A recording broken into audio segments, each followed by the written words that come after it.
ክብር ለአምላካችን ለእግዚአብሔር ይሁን። እግዚአብሔር ይመስገን። እንደምን አመሻችሁ። ማኪዬ እግዚአብሔር አምላክ ይባርክሽ።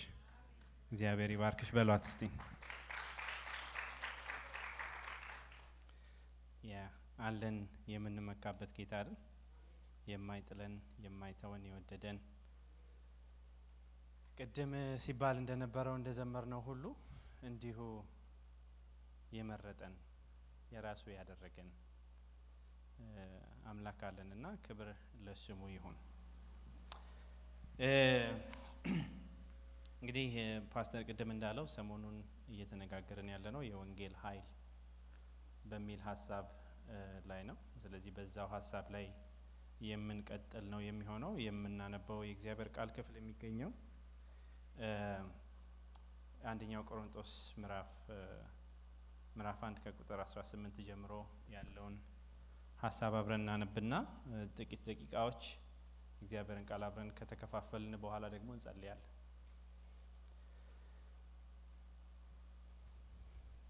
የቆሮንቶስ መልእክት ምዕራፍ 1 ቁጥር 18 ጀምሮ በጌታ በኢየሱስ ስም አነበዋለሁ። የመስቀሉ ቃል ለሚጠፉት ሞኝነት፣ ለእኛ ለምንድን ግን የእግዚአብሔር ኃይል ነውና። የጥበበኞችን ጥበብ አጠፋለሁ፣ የአስተዋዮችንም ማስተዋል እጥላለሁ ተብሎ ተጽፏልና። ጥበበኛ የት አለ? ጸሐፊስ የት አለ? የዚህች ዓለም መርማሪስ የት አለ? እግዚአብሔር የዚህችን ዓለም ጥበብ ሞኝነት እንዲሆን አላደረገምን? በእግዚአብሔር ጥበብ ምክንያት ዓለም እግዚአብሔርን በጥበቧ ስላላወቀች በስብከት ሞኝነት የሚያምኑትን ሊያድን የእግዚአብሔር በጎ ፈቃድ ሆኗልና። መቼም አይሁድ ምልክትን ይለምናሉ፣ የግሪክ ሰዎችም ጥበብን ይሻሉ። እኛ ግን የተሰቀለውን ክርስቶስን እንሰብካለን። ይህም ለአይሁድ ማሰናከያ ለአሕዛብ ሞኝነት ነው። ለተጠሩት ግን አይሁድ ቢሆኑ የግሪክ ሰዎች ቢሆኑ የእግዚአብሔር ኃይልና የእግዚአብሔር ጥበብ የሆነው ክርስቶስ ነው። ከሰው ይልቅ የእግዚአብሔር ሞኝነት ይጠበባልና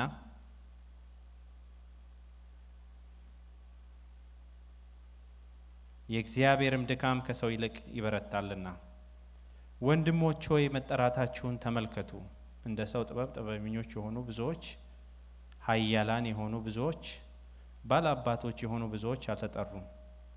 ነገር ግን እግዚአብሔር ጥበበኞችን እንዲያሳፍር የዓለምን ሞኝ ነገር መረጠ። ብርቱንም ነገር እንዲያሳፍር እግዚአብሔር የዓለምን ደካማ ነገር መረጠ።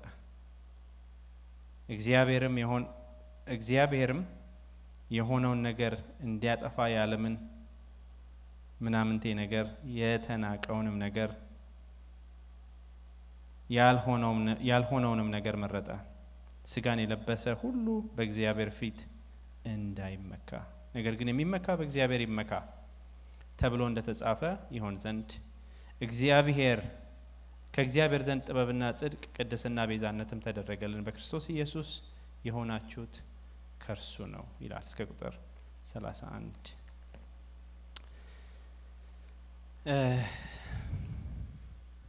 ቅድም ፓስተር በጸለየው ጸሎት ተስማምቼ ቀጥታ ወደ ሀሳቤ ፈጠን ብዬ ገባና ከዛ በኋላ መጨረሻ ላይ አብረን እንጸልያለን። አሁን ያነበብኩላችሁ ያው የቆሮንቶስ መልእክት እንደምታውቁት የቆሮንቶስ ቤተክርስቲያን ስለ ክርስትና ሕይወትና ስለ እምነት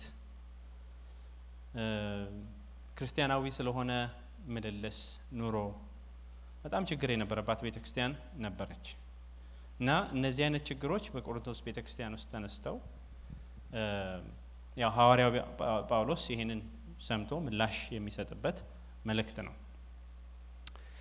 እና በጣም ዲቫይድድ የሆነ መከፋፈል ብዙ ያለባት ቤተክርስቲያን እንደሆነች የመጀመሪያዎቹ የተወሰኑ ምዕራፎች ይናገራሉ። ዲቫይድድ ቸርች ዩናይትድ ጎስፐል ይለዋል። በጣም የተከፋፈሉ ግን በክርስቶስ ኢየሱስ ወንጌል ያመኑ ሰዎች ያሉባት ነች። ትራቭልድ የሆነች ቸርች ቤተክርስቲያን ነበረች እና ካሉባት በርካታ ችግሮች መካከል በጣም እንደ ዋነኝነት ጳውሎስ በደንብ አንስቶ አንዱ ሊያርምና ሊያስተካክል ከሚፈልገው ነገር አንዱ ምንድነው? ግማሹ እኔ ጳውሎስ ነኝ፣ እኔ አጵሎስ ነኝ፣ እኔ ደግሞ የክርስቶስ ነኝ ይላሉ። ሶስተኞቹ ናቸው የሚገርም። የጳውሎስ ነኝ ምናምን ቡድን ነው። የክርስቶስ ነኝ የሚሉት ግን በጣም ይገርሙኛል። ምክንያቱም ስናየው ቴዎሎጂካሊ ልክ ናቸው እኮ የክርስቶስ ነን አይደል? ግን ኤክስክሉሲቪስት የሆነ ሌሎችን እንትን የማያደርግ አይነት አመለካከት የነበራቸው ናቸው። ጳውሎስ ግማሾቻችሁ የክርስቶስ ነኝ ትላላችሁ፣ ክርስቶስ ተከፍሏልን ነው የሚላቸው። ከፋፋይ የሆነ ጤነኛ የሚመስሉ አመለካከት ያላቸው ግን በክርስቶስ ስም ያለ በጣም በርካታ ችግሮችን ልንጠቅስባቸው የምንችልባት ቤተክርስቲያን ነች። ሌላው ትልቅ ትኩረት ከተማ ውስጥ ከነበረው ነገር የተነሳ ትልቅ ትኩረት ለጥበብ፣ ለንግግር ችሎታ፣ ለንግግር ብቃት የሚሰጡ ሰዎች መሆናቸውን እንመለከታለን። የተለየ ትኩረት ይሰጣሉ ተናግሮ የማሳመን ብቃት ላላቸው ሰዎች እና ያው ከተማዋ ትልቅ የንግድ እንቅስቃሴ የሚደረግባት ከመሆኗ ጋር ተያይዞ ኢንተሌክቹዋሊዝም በጣም እውቀት፣ ጥበብ ማግኘት የሚባለው ነገር በጣም ያለባት ስለሆነ ቤተክርስቲያን ውስጥ እሱን አስገብተዋል። ቤተክርስቲያንም ውስጥ እሱ ይታያል እና የሚፈልጉት አዳዲስና ትላልቅ ነገር የሚናገርላቸው ነገር እንደሆነ ነው ጳውሎስ እየነካካ የሚናገራቸው እና በዛው ልክ ደግሞ ኢሞራሊቲ አለ። የሚለማመዱት ወንጌልን ከሰሙ ሰዎች የማይጠበቅ የሆኑ ብዙ ልክ ያልሆኑ ልምምዶችም ነበሯቸው። በምግባረ ብልሹነት፣ በጣዖት አምልኮ የተሞላ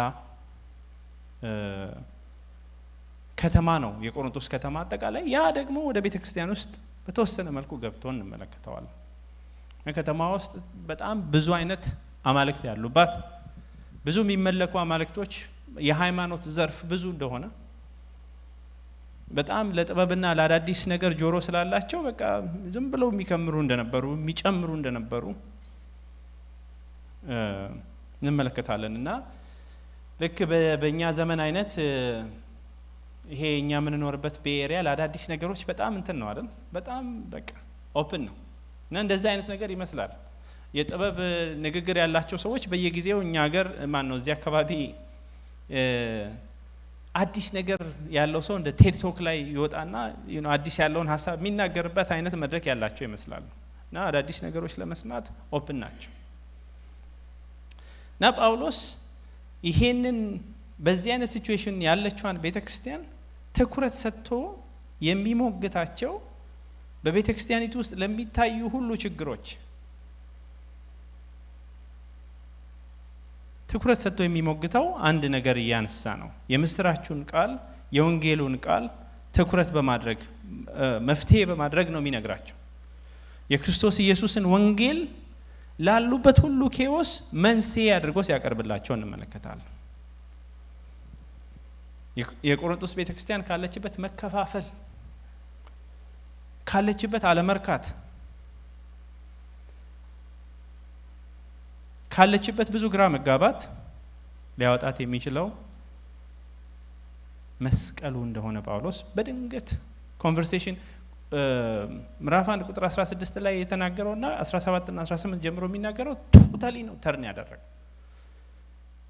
እና ድቅን የሚያደርግባቸው የክርስቶስ ኢየሱስን መስቀል ነው።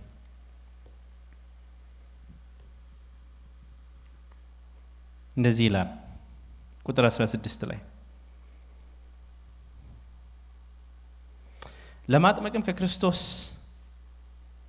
ለማጥመቅ ክርስቶስ አላከኝምና ወንጌልን ልሰብክ እንጂ የክርስቶስ መስቀል ከንቱ እንዳይሆን በቃል ጥበብ አይደለም ብሎ ነው የሚጀምረው።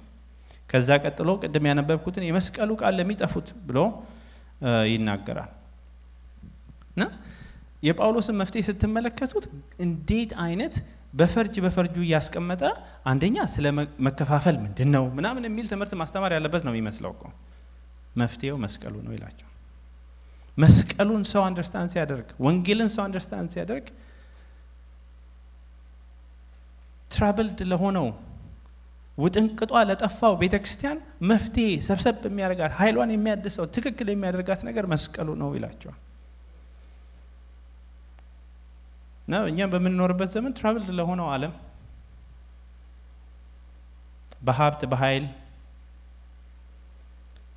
በጥበብ አቅሏን የሳተች የምትመስል ዓለም ላይ እየኖርን አሁን በጣም በጣም በሚያስፈራ ሁኔታ የሰው ጥበብ እየበዛ ሄዶ ወደ ኤአይ ትራንስፈር አድርጎ አሁን ኤአይ ብዙዎቻችንን ስራችንን ሁሉ እንትን ሊያደርግ ይችላል፣ በቃ ሊነጥቅ ይችላል። አርቲፊሻል ኢንቴሊጀንስ የምንልበት ዓለም ነው። ኢንቴሌክቹዋሊዝም እኛም ዘመን የበዛበት ዘመን ነው። ብዙም ያመሳሰለን ነገር ያለ አይመስላችሁም ከቆሮንቶስ ቤተክርስቲያን ጋር ይሄ ዘመን? ና እንዲህ ለሆነች ቤተክርስቲያን በጥበብ በእውቀት በንግግር ብቃት አዳዲስ ነገር በመፈለግ ባለመርካት በመከፋፈል በትምክህት ለተሞላች ቤተክርስቲያን ጳውሎስ የሚያነሳው ወንጌል መፍትሄው ምንድነው? ወንጌል። የመስቀሉ ቃል ወዳጆቼ መፍትሄ ነው። የመስቀሉ ቃል የምስራቹ ቃል ለምናልፍባቸው ለምናያቸው ግራ ለሚገቡን ብዙ ነገሮች መፍትሄ ነው። ጳውሎስ ቁጥር 16 ላይ ቀደም እንደተናገርኩት በጥበብ ቃል አልመጣሁም፣ የመጣሁት ወንጌልን እየነገርኩ ነው፣ የምስራቹ ቃል እየነገርኩ ነው የሚላቸው። ቁጥር 18 ላይ ሁለት ነገሮችን አንስቶ ነው የሚሞግታቸው። የመጀመሪያው ያነሳው ነገር ሞኝነት የሚል ፉሊሽነስ፣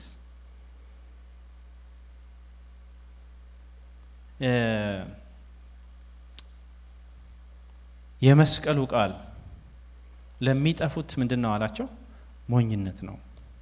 ፉሊሽነስ የሚለው የግሪክ ቃል ሞሪያ ይላል። ሞሪያ በእንግሊዝኛ ቃሉ ሲወሰድ ሞሮን ተብሎ የተተረጎመ ነው።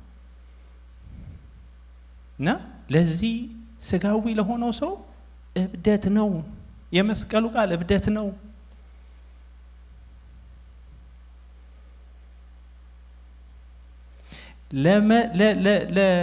ለስጋዊው ሰው ለሞኝነት ብቻ አይደለም። የተሰቀለው አዳኝ ብስራት እብደት ነው። ሊገባው የማይችለው ነገር ነው። ፈጽሞ አንደርስታንድ ሊያደርገው አይችልም ይላቸዋል። ሁለተኛው የሚሞግተው ሐሳብ ኃይል ነው ይላል። ኃይል ደግሞ የሆነው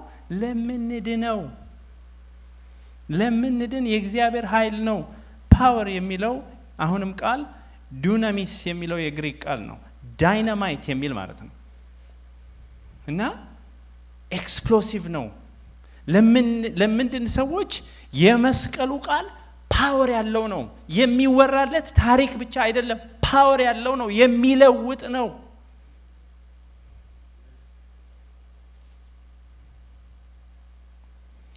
ለጳውሎስ ላንተ የመስቀሉ ቃል ምንድነው ብትሉት ኤክስፕሎሲቭ ፓወር ነው፣ የሚለውጥ ነው። ፓራዳይም ሽፍት ያስደረገኝ ነው። በደማስቆ መንገድ ላይ ሲያገኘኝ እኔን ጨካኙኝ ሰው መስቀሉን ተሸካሚ ያደረገኝ ነው። ትራንስፎርም ያደርጋል። የሰዎችን ህይወት ይለውጣል። ኃይል አለው። የመስቀሉ ቃል ኃይል አለው። ለምንድነው ኃይል አለው። ዜና አይደለም፣ ታሪክ አይደለም። እና አንድ ጆን ፓይፐር የሚባል የመጽሐፍ ቅዱስ አስተማሪ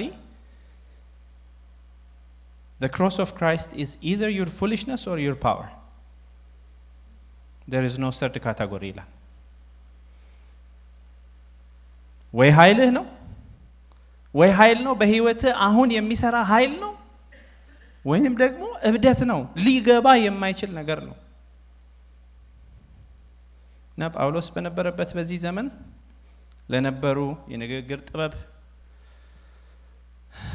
ብዙ ላላቸው አዋቂዎች በየቀኑ ሙግት ለሚያስተናግዱ የግሪክ ሰዎች በአደባባዮቹ ቆመው ሪዝን አውት እያደረጉ ለሚፋለሙ ሰዎች የፍልስፍናን ልክ በደርዙ ማስቀመጥ ለሚችሉ ሰዎች ተንታኝ ለሆኑ ሰዎች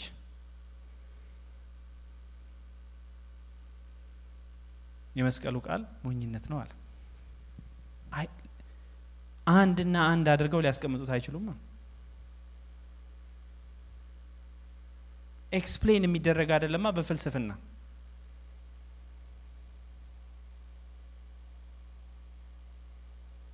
እነሱ በሰው የንግግር ችሎታ የሚመጣው የሆነ ሲመጣ ራሱ አመጣጡ ሎጂካል ስትራክቸሩ ፎርሜሽኑን ምናምን ነው የሚያዩት። የሚያስብለውን ነው የሚያዩት። ከሰሙት አዲስ ነገር ነው የሚፈልጉት። እና ለዚህ ዓለም ጠቢባን በሰው እውቀት ወይንም ኤክሰለንስ በንግግር ችሎታ የሚመጣውን እንጂ በሰው ልጅ እውቀት ደረጃ የሚገኘውን እንጂ በመስቀል ላይ የተደረገውን አዳኝ ለመቀበል ቸገራቸው።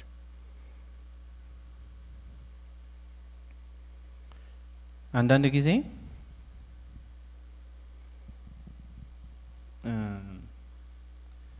ለዚህ ነው ወንጌልን ይዘን ስንሄድ ለሰዎች ስንነገር እንትን አይላቸውም ማለት አይገባማ።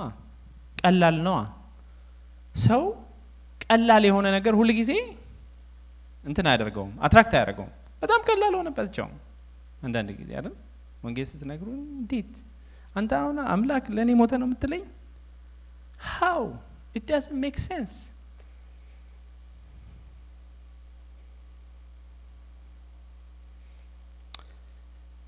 እግዚአብሔር ግን በስብከት ሞኝነት ሰዎች ወደ መንግስቱ እንዲቀላቀሉ ምን አድርጓል አለ? ወስኗል። that's the explosive power of gospel። ሞኝ የሆነ ሰውዬ ድኛለሁ፣ አዎ ለኔ ሞቷል፣ አዎ እሱ አውቶማቲክሊ ህይወቱን ትራንስፎርም አደረገ።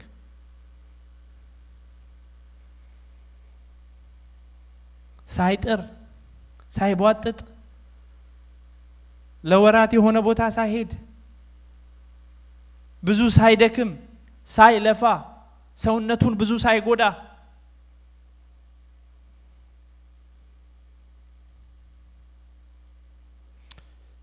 እና በቆሮንቶስ ያሉ ምእመናን በቆሮንቶስ ያሉ በዛ ከተማ ወንጌል የተሰበከላቸው ሰዎች ወንጌልን የሰሙ ብዙ ከዓለም ያለውን ጥበብ የተለማመዱ በንግግር ችሎታ ላይ ብቻ ትኩረት ያደረጉ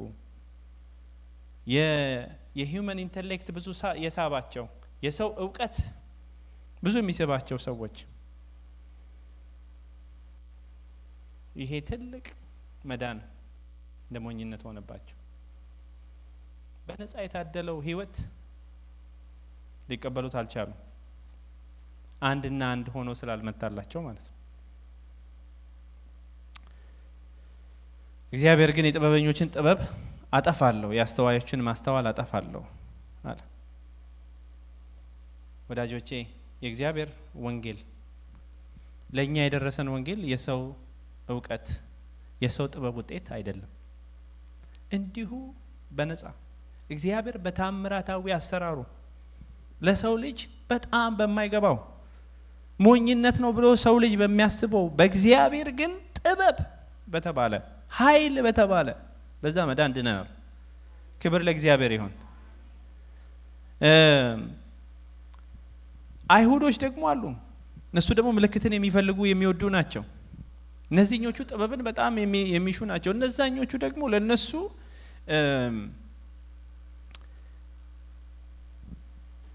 የተሰቀለ አዳኝ ለአንድ አይሁድ እንደንትን ነው።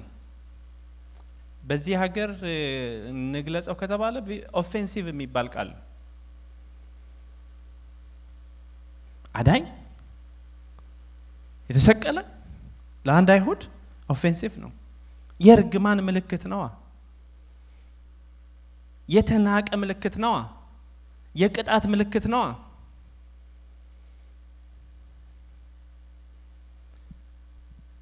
እና እግዚአብሔር ግን በሰዎች ጥበብ በሰዎች አንደርስታንዲንግ ሰዎች ሊገባቸው በሚችሉት መልክ ሊመጣ አልወደደም። ለአይሁዶችም ጥበብን እየተናገረ እንዲመጣ አልፈለገም ጳውሎስ። ማን ነው ለግሪኮች? ለአይሁዶችም ምልክትን እያሳየ መምጣት አልፈለገም። ለሁለቱም እንደዛ አላደረገም። በወንጌል ሞኝነት ለሚያምኑ ብቻ የሚሆን መዳን። እግዚአብሔር የተባረከ ይሁን። እግዚአብሔር የተናቀውን የተጠላውን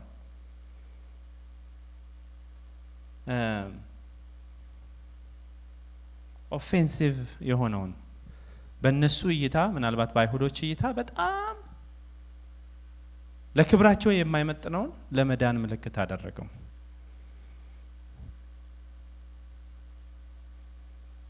ለዚህ ነው ኢሳይያስ ምዕራፍ 53 ላይ አይደለም ትንቢት ሲነገር ሰሞኑን አንድ ባይብል ክላስ ላይ እየተማርን ነበር።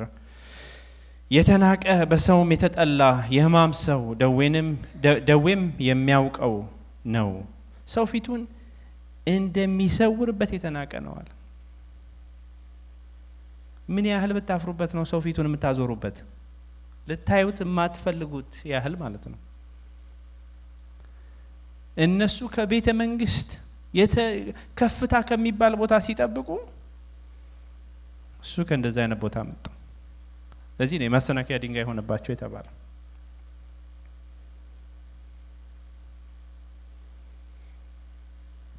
እና ይሄን ምልክት ለሚሹ ሰዎች ነው በቆሮንቶስ ላሉ ሰዎች ጳውሎስ መስቀል ነው መፍትሄው፣ የክርስቶስ ኢየሱስ መስቀል። ምናልባት የምትንቁት ሊሆን ይችላል፣ የማትወዱት ሊሆን ይችላል። ለግሪኮች ደግሞ ሜክ ሴንስ የማያደርግ ነገር ሊሆን ይችላል፣ ትርጉም አልባ ሊሆን ይችላል፣ ሪዝን አውት ልታደርጉት የማትችሉት ሊሆን ይችላል። ግን እሱ ነው የመዳኛ መንገድ ይላቸዋል። የእግዚአብሔር ኃይል እሱ ነው፣ የእግዚአብሔር ጉልበት እሱ ነው፣ የእግዚአብሔር ጥበብ እሱ ነው፣ የሰው ያልሆነው ጥበብ እሱ ነው።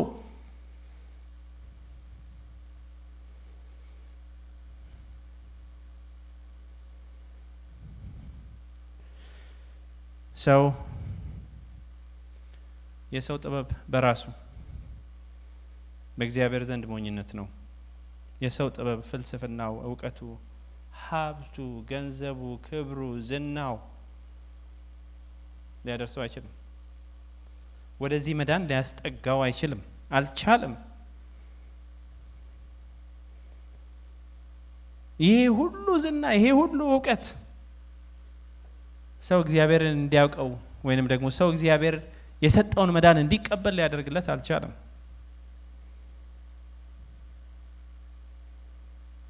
ስለዚህ ምን ይሁን? ትምክህት በትህትና ሪፕሌስ ይደረግ።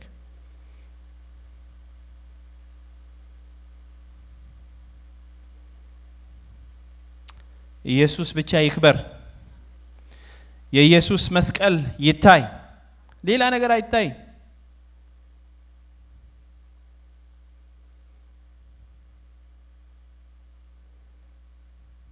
መስቀሉ ክርስቶስ ኢየሱስ የሞተበት ብቻ ሳይሆን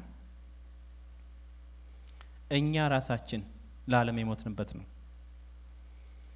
መስቀሉ እኛም ለዓለም የሞትንበት፣ ለራስ ክብር፣ ለራስ በራሴ ለመዳን ካለው ሩጫ እንኳ የዳንኩበት ነው የክርስቶስ ኢየሱስ መስቀል። አያም መስቀሉ የሚያስታውሰን ምን እንደሆነ ታውቃላችሁ?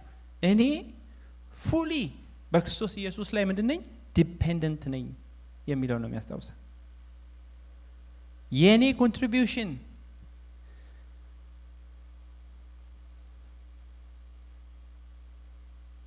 የኔ አስተዋጽኦ፣ የኔ ስራ፣ የኔ የሆነ በጭምትነት ልተካው የምችለው ነገር አንዳች ይሄንን መዳን በክርስቶስ ኢየሱስ የተገኘውን ድነት ለማግኘት አንዳች አይጠቅመኝም። እኔ I am fully and wholly dependent on the cross። አንድ ፓስተር አንድ ጊዜ የምስራቹን ቃል ለአንድ በጣም ከበርቴ ለሆነ ሰው ይነግረዋል አሉ እና ሰውየው ሰማና እና ያልከኝ ያለው እግዚአብሔር ለኔ ሞተ ነው የምትለኝ አለው ፓስተሩ ማለት ነው። እና ፓስተሩ አዎ ይሄኛው ሞት ግን ኦርዲነሪ ሞት አይደለም። ይሄኛው ሞት ያንተ ሞት ሪፕሌስ የተደረገበት ሞት ነው። ባንተ ፈንታ እግዚአብሔር ልጁን ልኮ ልጁን የገደለበት ሞት ነው ብሎ ነገረው። እና ሰውየው አልገባኝም፣ ብዙ አልገባውም፣ ትቶት ሄደ።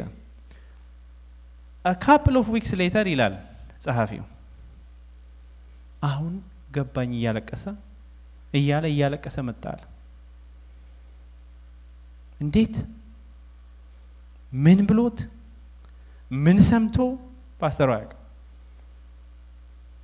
እና እግዚአብሔር ሲነካው ሲያበራለት በራሱ ሲገናኘው የሞቱን ሚስጥር ሲያሳየው እያለቀሰ now I see he died for me እያለ መጣል።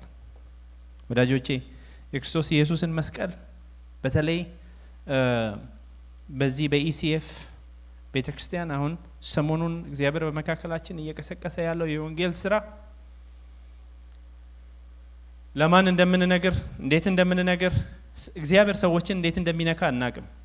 we just tell መስቀሉን እነግራለን፣ የእግዚአብሔርን ፍቅር እነግራለን፣ የሞተው ላንተ ነው እንላለን። that's all we can do አይደል?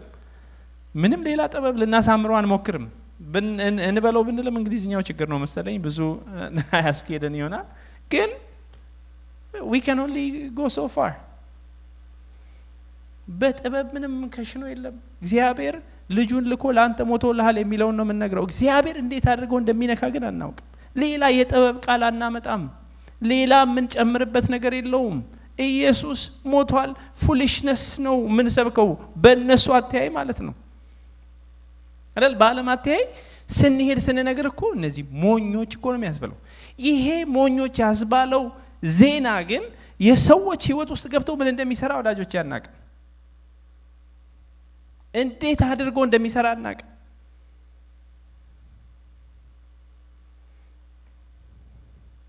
ጳውሎስ እኛ ምን ሰብከው ይሄንን ነው የመስቀሉን ቃል ነው ምን ሰብከው እና ወደ እናንተ ስመጣ ራሱ ያጠመኩት ብዙ ሰው የለም።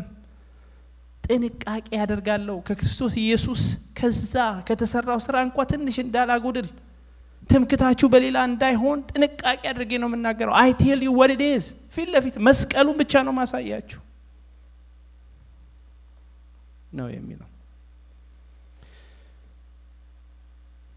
በጣም ኢንከሬጅ ላደርግ እፈልጋለሁ ቤተክርስቲያንን። let's keep telling the truth።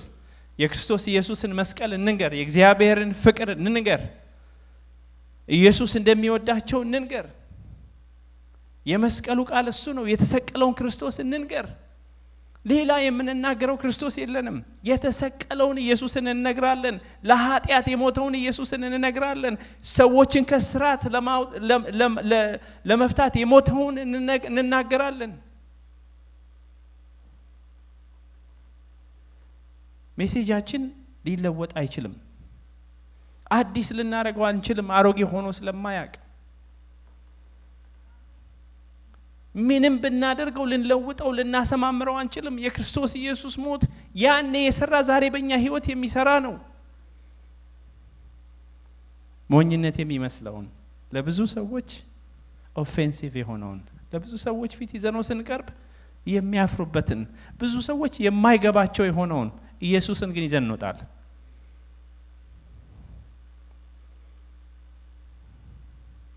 It may be offensive for some. It may be perceived as foolishness. እብደት ሊመስል ይችላል፣ ግን የሚያድን የእግዚአብሔር ኃይል ነው። ቀጥሎ የሚናገረው እሱን ነው ጳውሎስ። ለኛ ለምናምን የመስቀሉ ቃል የእግዚአብሔር ኃይል ነው ይላል። ለኛ ለምንድን ግን የእግዚአብሔር ኃይል ነው። መስቀሉ ዛሬ ለቤተ ክርስቲያን ኃይሏ ነው። መስቀል የአንድ ወቅት ሂስቶሪካል የሆነ ኮንቴክስት አይደለም። በአንድ ዘመን የተፈጠረ እንደ ታሪክ የምናወራለት ጉዳይ አይደለም። ወይንም ደግሞ በጎረቤቶቻችን ዘንድ እንደሚደረገው ተሸክመነው የምንሄደው ነገር ብቻ አይደለም።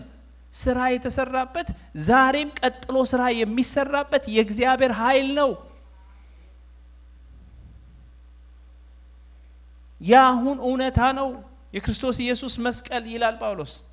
ለኛ ለምንድን ግን ለዳንን አላለም። ያለቀ ጉዳይ ነው አላለም። ለምንድን ግን ኮንቲኒየስ ነው፣ ይቀጥላል ስራው። ለምንድን ግን እስክንደርስ ድረስ ዛሬም ለማዳን የሚሆን የእግዚአብሔር ኃይል ነው።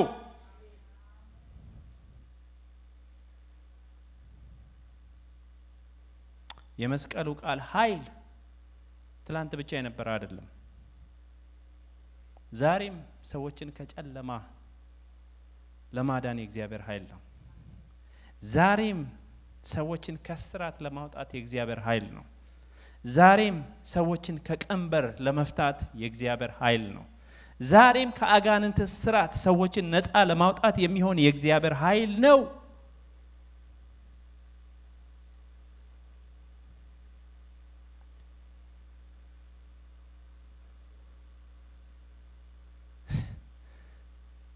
የግሪክ ሰዎች ብዙ አዲስ ነገር መስማት ቢፈልጉ ጳውሎስ ምንም ብዙ አዲስ ነገር ምነግራችሁ ነገር የለኝም፣ ምናገረው የተሰቀለውን ክርስቶስን ነው። ሮሜ ምዕራፍ 1 ቁጥር 16 ላይ ጳውሎስ ሲናገር በወንጌል አላፍርምና አስቀድሞ ለአይሁድ ደግሞም ለግሪክ ሰው ለማያምን ሁሉ የእግዚአብሔር ኃይል ለማዳን ነው የሚለው። እንግሊዝኛው ቃል ሲናገር the power of God for salvation of everyone ነው የሚለው። እንድንድንበት እግዚአብሔር የሰጠው የእግዚአብሔር ኃይል ነው። ወዳጆች የቤተ ክርስቲያን ዛሬ ይሄ ኃይል ያስፈልጋታል። ይሄ ኃይል ያስፈልጋል። ዛሬም ያስፈልጋል። የሚሰራው ኃይሉ ያስፈልጋል። ወንጌልን ይዘን እንድንወጣ የሚያደርግ ይሄ ኃይል በእኛ ዘመንም ያስፈልጋል። እንዳልኳችሁ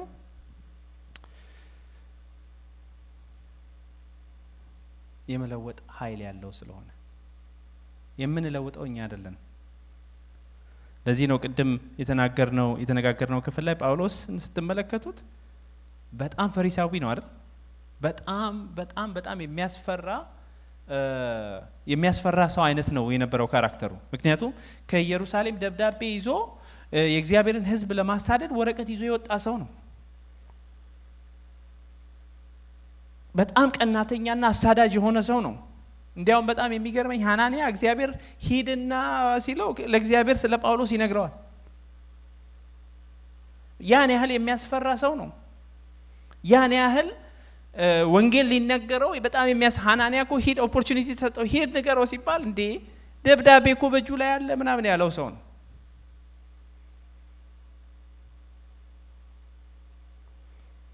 የወንጌል ትራንስፎርማቲቭ የሆነ አቅም ኃይል ሲነካው ግን ይሄንን ሰዎችን አሳዳጅ የነበረውን ለሰዎች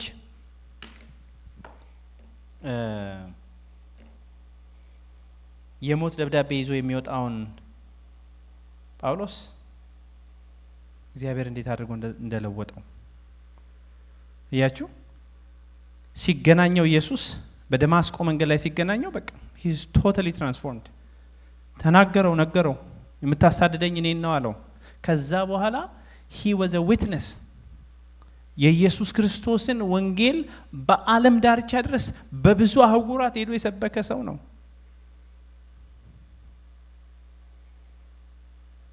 ወዳጆቼ የእግዚአብሔር የመስቀሉ ቃል ለማዳን የሚሆን የእግዚአብሔር ኃይል ነው። እንዴት ሰዎች እንደሚድኑ አናቅም። ኃይል ነው፣ የሚለውጥ ነው። ትላንት እንደነበሩት የሚያደርግ አይደለም። ልብን የሚለውጥ ነው። መንገድን የሚለውጥ ነው። ዴስቲኔሽንን የሚለውጥ ነው። አሳዳጅ የነበረውን አድቮኬት የሚያደርግ ነው። አሳዳጅ የነበረውን የወንጌል ሰባኪ የሚያደርግ ነው።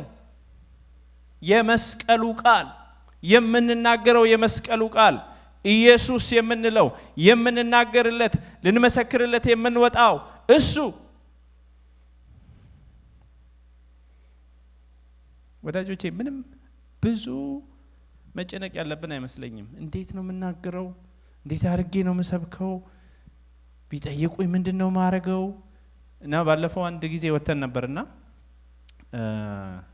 ስኔል የተነጋገርነው ነገር አንዱ ምንድነው ብዙ ኤክስፕሌን ማድረግ አያስፈልገንም። ስለ ጌታ ኢየሱስ ክርስቶስ ለእናንተ ሞቷል። ትራክት ይዘናል። if you want to learn more please read this። ደግሞ ስልክ ስጠን ኦር ስልክ ይሄውን ሰጣለን ደውሉልን። ይሄን ኤክስፕሌን የሚያደርጉላችሁ ሰዎች አሉ ማለት ነው። እና ይሄንን ወንጌል ቃል ስንነግር ሰዎች ጋር እንዴት አድርጎ እንደሚገባ እንዴት ጓዳቸውን እንደሚለውጥ እንዴት ኑሯቸውና መንገዳቸው እንደሚለውጥ እኛ እናውቅም።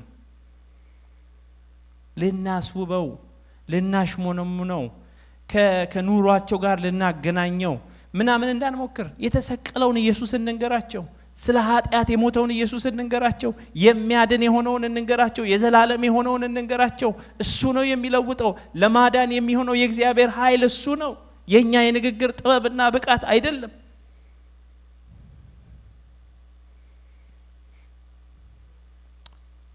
ጳውሎስ እምነታችሁ በእግዚአብሔር ኃይል እንጂ በሰው ጥበብ እንዳይሆን በመካከላችሁ ስመላለስ ቃሌም ስብከቴም መንፈስንና ኃይልን በመግለጥ እንጂ በሚያባብል ጥበብ አልነበረም። ይሄንን የሚለው የሚያባብል ጥበብ እኮ የሚመኙ የሚናፍቁ ሰዎች መሃል ነው። እንደኛ እኮ ዝም ብለው ታሪኩን የሚሰሙ ሰዎች አይደሉም። ጥበብ እንጂ ጆሮ ለማይሰጡ እኮ ሰዎች ነው። ጥበብ ከሌለ ዞር ፊታቸውን ለሚያደርጉ ሰዎች ነው እኮ ይሄን የሚለው። የለመዱ ናቸው ጆሮቻቸው አዳዲስ ነገሮች ለለመደ ሰዎች ነው ይሄንን የሚለው። deliberately avoid አደረኩኝ። ለምን?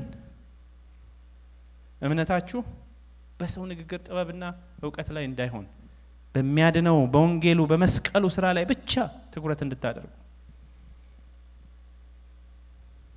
የመናገር ችሎታ አንዳንድ ሰዎች በጣም የመናገር ችሎታ ያላቸው ሰዎች አሉ። very attractive የሆኑ ሲናገሩ በጣም ኦራተር የሆኑ ሰዎች አሉ። እግዚአብሔር ይመስገን ለተሰጣቸው ነገር። ግን ወንጌል በንግግር ጥበብ የሚገለጥ ንግግር ጥበብ ከወንጌል የጎደለን ነገር ሊተካ የሚችል ጉዳይ አይደለም። የመስቀሉ ቃል ብቻ ነው የሚያድነው። የተሰቀለው በእንጨት ላይ የተሰቀለው ኢየሱስ ብቻ ነው የሚያድነው። ምንም ልንጨምርበት አንችልም።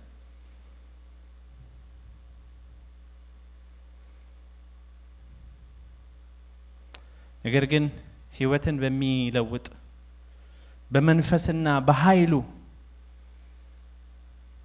መቀየር በሚችለው በእግዚአብሔር ላይ ትኩረት እናደርጋለን። እሱ ነው የሚችለው። እሱ ነው የሚያደርገው። እሱ ነው ሰዎችን ወደ መዳን የሚጠራው እና የሚሰራ ኃይል ያለው እሱ ነው። እና ጳውሎስ እኛ ግን የተሰቀለውን ክርስቶስን ብቻ እንሰብካለን። የተሰቀለውን ክርስቶስ ስንሰብክ የሁሉ ነገር ምንጩ ከዛ ነው ይለናል።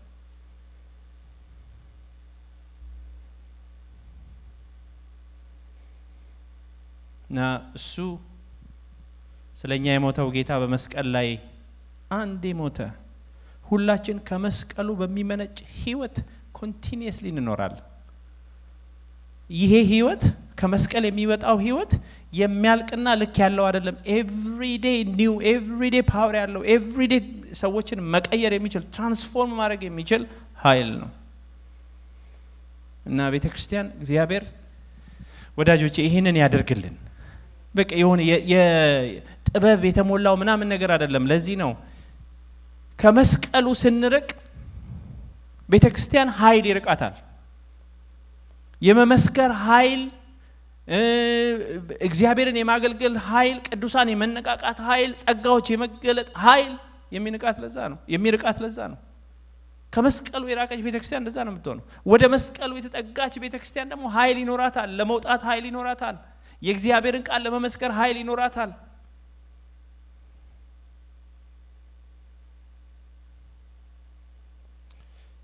ብዙ ዜና በመንገር ሰዎችን ልናመጣ አንችልም። ለመዳን የሚሆነውን ኃይል ያለውን የመስቀሉን ቃል እንናገራለን። እግዚአብሔር ሁላችንንም ይርዳን። ወደ መስቀሉ የሚያሳይ ትምህርት፣ ወደ መስቀሉ የሚያሳይ ህይወት፣ ወደ መስቀሉ የሚያሳይ አገልግሎት እግዚአብሔር ለሁላችን ይስጠን እና ምን እንሆን የሚለውን አንድ ሐሳብ ብቻ በ2 ደቂቃ በ3 ደቂቃ ተናግሬ እጨርሳለሁ። ጳውሎስ እና ምን እናደርግ ሲሉት እናንተ እንዴት እንደተጠራችሁ እስቲ ተመልከቱ፣ ወደ ራሳችሁ ውስጥ ሪፍሌክት አድርጉ ይላቸዋል። እስቲ እንዴት እንደተቀየራችሁ የእናንተን ህይወት ተመልከቱ። የወንጌል የመለወጥ ኃይል በህይወታችሁ እንዴት እንደሰራ እስቲ ተመልከቱ። እስቲ ትንሽ 1 ደቂቃ ውሰዱ፣ ይህ ወደ ውስጣችሁ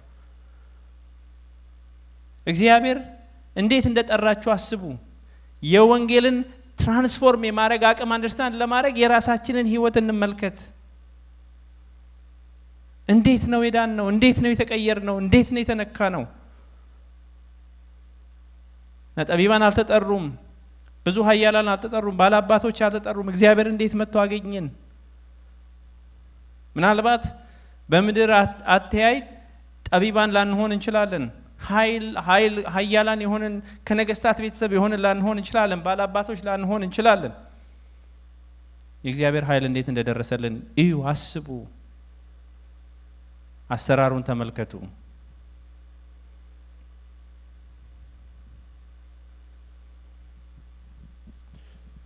እግዚአብሔር እንደምታውቁት ወዳጆቼ የዚህን ምድር ታላላቅ ነገሮች በታላላቅ ነገር ቻሌንጅ አድርጎ አያውቅም። የዚህ ምድር ታላላቅ የሆኑ ችግሮች በጣም ታናናሽ በሆኑ ነገሮች ነው የሚሰራው እግዚአብሔር። ለኛ ትልቅ ነው ለራሳችንን ያሳመመን ዳዊት እዚህ ይላችኋል አይደል? የገጠመው ጎልያድን አስቡ፣ እረኛው ዳዊትን አስቡ። እግዚአብሔር እንዴት አድርጎ በህዝቡ ፊት የሚቆመውን ለሰዎች ትልቅ የሆነውን እንዴት አድርጎ በትንሽ ነገር እንደሚረታ እዩ። የእግዚአብሔር ጥበብ እንደ ሰው ጥበብ አይደለችም። የእግዚአብሔር አሰራር እንደ ሰው አሰራር አይደለችም። እንዴት እንደተጠራችሁ አስቡ። እግዚአብሔር ጥቂት በሚሆን በእኛ ቃል የሰዎችን ህይወት ሲለውጥ አስቡ። በቃል በተሞሉ ከዘፍጥረት እስከ ራእይ መናገር በሚችሉ ሰዎች ብቻ አይደለም እግዚአብሔር የሚሰራው ማለት ነው። በትንሽ ነገር እግዚአብሔር የሰዎችን ህይወት መንካት ይችልበታል። እግዚአብሔር በትልልቅ የሚሆኑ በሰው ትልልቅ የሚሆኑ ነገሮችን በትልልቅ ነገሮች ሲለውጥ አላየንም። ምናየው በጣም ትናንሽ የሆነችው ትልቅ እንትን ሰይፍ ላይ ያዘ ሰው ትንሽዬ ጨረር ነው እግዚአብሔር ማን ነው ጠጠር ነው እግዚአብሔር የሚጠቀመው። ማንም እንዳይመካ ከኛ በሚሆን አይደለም፣ ከኛ ጥበብ አይደለም፣ ከኛ ስራ አይደለም፣ ከኛ ጽድቅ አይደለም። አንዳንዴ በእግዚአብሔር ቤት ውስጥ ስንሆን እኛ የሆነ ድነን ሌሎችን እንትን ለማድረግ የምንሄድ አይነት ጥሪያችሁን አስቡ። እናንተን ያዳነ ያ ጸጋ ሌሎችን ማዳን ይችላል። በእኛ ውስጥ አልፎ መስራት ይችላል፣ ለመለወጥ ይችላል። የሚመካ በእግዚአብሔር ይመካ። ማኪ የዘመረችው መዝሙር ይሄ አይደል? በቃ እግዚአብሔር መንፈስ እንደዚህ አንድ አድርጎ ሁሉ ነገር ለራሱ ክብር ይሰራል። ጥበብ፣ ጽድቅ፣ ቅድስና፣ ቤዛነትም የተደረገልን በክርስቶስ ኢየሱስ ነው። በቃ ሌትስ ቲንክ አባውት ሂም። ወንጌልን ስናስብ፣ የወንጌልን ጉልበት ስናስብ፣ የመለወጥ ኃይል ስናስብ እሱን እናስብ። የመስቀሉን ጉልበት እናስብ። መለወጥ የሚችለውን እናስብ። ከኛ እንነሳ፣ ከኛ ችሎታ እንነሳ፣ ከቤተ ክርስቲያን ዝግጅት አቅም እንነሳ፣ ከእግዚአብሔር ችሎታ ልክ እንነሳ ማለት ነው። ከትንሿ ትንሽ ነው የምትመስለው፣ ትንሽ ነን የምንመስለው፣ ስንሰራ ትንሽ ነው የምንመስለው። እግዚአብሔር ግን ትራንስፎርም ሲቲን ማድረግ የሚችል አቅም አለው። he has a power። የሱ አቅም ደግሞ የሚሰራ ነው፣ የሚለውጥ ነው፣ የሚገለባበጥ ነው፣ እንዳልነበረ የሚያደርግ ነው። ዛሬ በልጆቻችን ላይ የምንዘራው ነገር፣ ዛሬ በልጆቻችን ላይ የምንናገረው ነገር ዛሬ ጥቂት ነው የሚመስለው ወዳጆቼ። it has a potential ትራንስፎርም ለማድረግ ህይወታቸውን፣ ዴስቲኒያቸውን ትራንስፎርም ለማድረግ። ወደ መስቀሉ እንቅረብ፣ ኃይሉን እንለማመድ፣ ለሌሎች ወንጌልን እናካፍል። ጌታ ኢየሱስ ሁላችንንም ይርዳን። እግዚአብሔር አምላክ ይባርካችሁ። እንጸልያለን። ይህንን ኃይል እንድንለማመድ፣ ይሄ ኃይል በህይወታችን እንዲገለጥ ቤተክርስቲያን በዚህ ኃይል እንድትመላለስ፣ ቤተክርስቲያን በዚህ ጉልበት እንድትመላለስ፣ ቤተክርስቲያን በዚህ አቅም እንድትመላለስ፣ በራሷ አቅም በራሷ ችሎታ ሳይሆን በእግዚአብሔር ችሎታ ልክ እንድትመላለስ እግዚአብሔር እንዲረዳን ፓስተር ወደዚህ መጥቶ ይጸልይልንና ጸልየን እንጨርሳለን።